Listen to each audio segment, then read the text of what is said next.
Hello everyone, स्वागत है आपका आरजे क्लासेस के अंदर। और हम यहाँ पॉलिटी की जो हमारी प्रस्तावना चल रही थी उन शब्दों को जानने की कोशिश करते हैं। इससे पहले हमने प्रस्तावना को बहुत अच्छे से याद किया था और ट्रिक से याद किया था, तो हमने उसके अंदर समाजवाद और संप्रभुता को बहुत अच्छे से देखा था कि किस प्रकार से वो होते हैं और हमारे क्वेश्चंस आते हैं। तो आज हम यहाँ धर्मनिरपेक्षता को देखेंगे।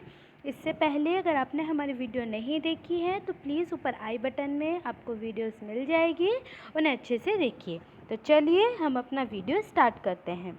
देखिए, धर्मनिरपेक्षता या पथ निरपेक्षता दोनों का शब्द का मीन्स एक ही होता है, यानी धर्म यानी किसी भी प्रकार की निरपेक्षता, यानी किसी भी सरकार में किसी भी देश में धर्म को लेकर किसी भी प्रकार की निंदा नहीं की जाएगी या धर्म पर आधारित सरकार नहीं होगी, ये होता है। देखिए, इंग्लिश में तो हम इसको एक ही बात कह सकते हैं, सेक्युलर, लेकिन हिंदी में अगर बात करें तो इन दोनों का मतलब अलग अलग होता है।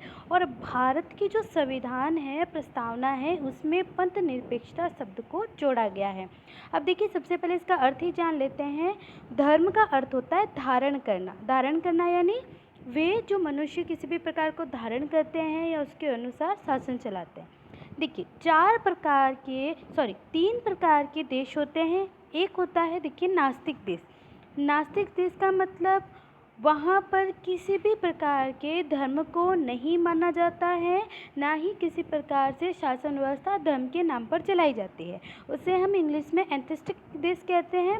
देखिए, इसका एग्जाम्पल अगर ले तो हम चीन कह सकते हैं, नॉर्थ कोरिया कह सकते हैं, जहाँ पे किसी भी प्रकार का धर्म नहीं है, सरकार बिना धर्म के यानी नास्तिक रूप से सरकार चलाती है।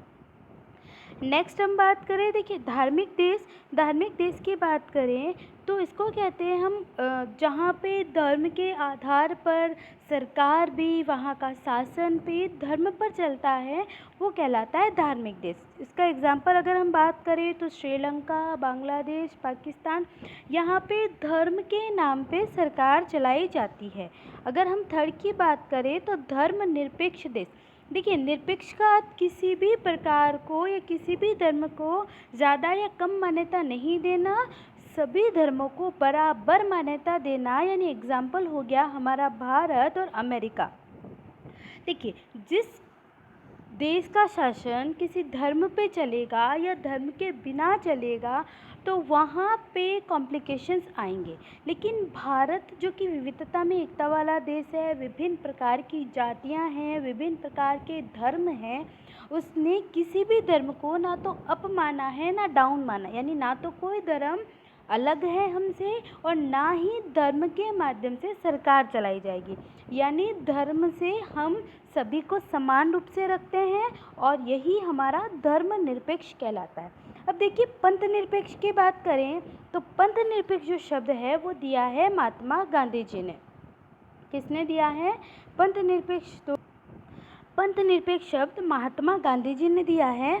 और देखिए, महात्मा गांधी जी हमें ये कहते हैं, देखिए, महात्मा गांधी जी ये कहते हैं कि मनुष्य का, वो देखो, कोई भी मनुष्य हो वो धर्म से अलग नहीं हो सकता, हाँ वो पथ से अलग अलग हो सकता है।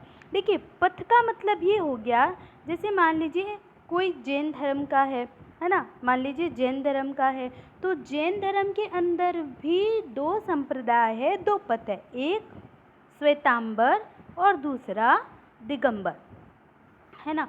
तो महात्मा गांधी जी का कहने का मतलब ये था, मनुष्य अपने धर्म से अलग नहीं हो सकता, हाँ वो अपने पथ, यानी देखिए, कोई श्वेतांबर हो सकता है, कोई दिगंबर हो सकता है।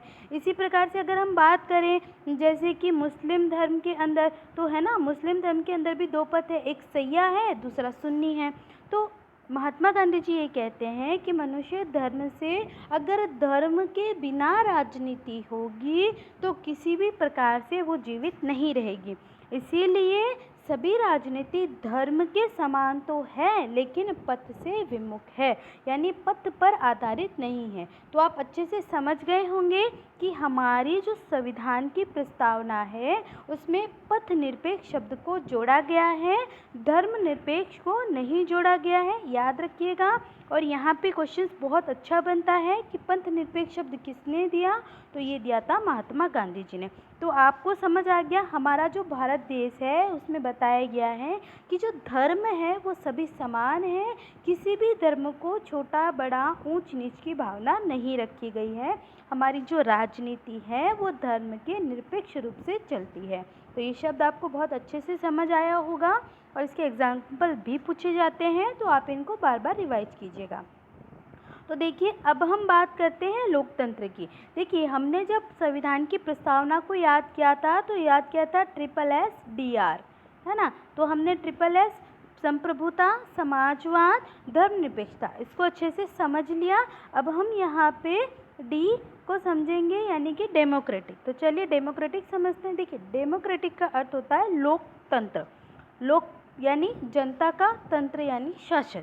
अब देखिए डेमोक्रेटिक जो शब्द है ये दो शब्दों से मिलकर बना है। पहला है डेमोस और दूसरा है कैटिया। देखिए डेमोस का अर्थ होता है जनता का और इसका अर्थ होता है शासन, यानी जनता का शासन। अब इसका अगर हम सिंपल वे में अर्थ निकाले डेमोक्रेटिक का, तो अर्थ हुआ जनता द्वारा चुनी गई सरकार का शासन ही लोकतंत्र कहलाता है।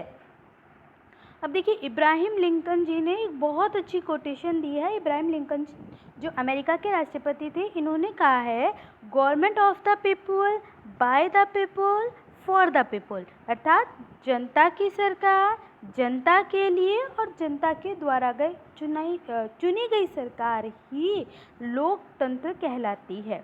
देखिए यहाँ पे इसका मतलब ये हुआ कि लोकतंत्र का मतलब जनता जिसे चुनती है या जनता का शासन या जनता के द्वारा चुने गए लोगों का शासन। देखिए मान लीजिए ये सरकार जो हम बनाते हैं, यहाँ पे ये सरकार हो गई और यहाँ पे हम मान लेते हैं ये जनता हो गई।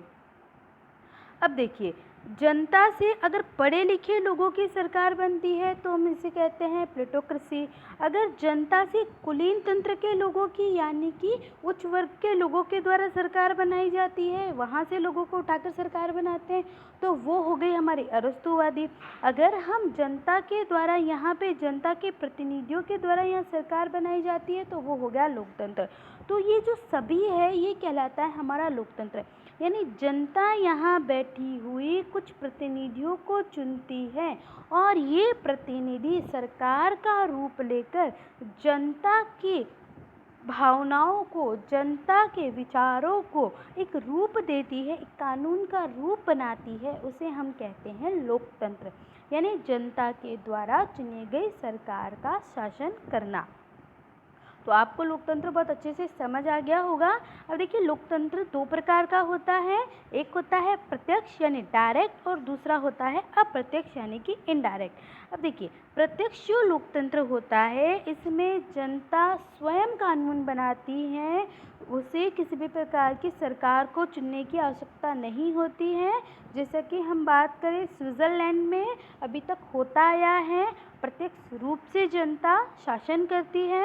और सेकंड हमारा हो गया अप्रत्यक्ष यानी इनडायरेक्ट लोकतंत्र, जनता के द्वारा चुने गए प्रतिनिधि कानून बनाते हैं, जैसे कि भारत।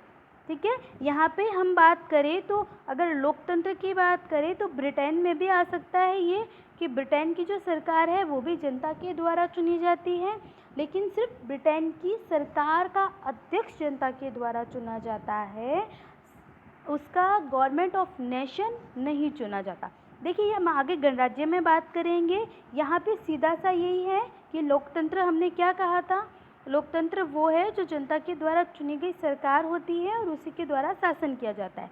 फिर हमने पढ़ा लोकतंत्र दो प्रकार का होता है, एक प्रत्यक्ष जिसमें जनता डायरेक्ट शासन करती है, एक अप्रत्यक्ष जिसके द्वारा जनता किसी को चुनती है और वो प्रतिनिधि शासन करते हैं और कानून बनाते हैं। तो आज के लिए इतना ही, उम्मीद करती हूँ आपको बहुत अच्छे से ये समझ आ गया होगा। नेक्स्ट में हम गणराज्य और न्याय के बारे में बात करेंगे। तो अगर आप हमारे चैनल पे नए हैं तो प्लीज़ चैनल को सब्सक्राइब कीजिएगा, लाइक कीजिएगा, कमेंट्स कीजिएगा, शेयर कीजिएगा। Thank you.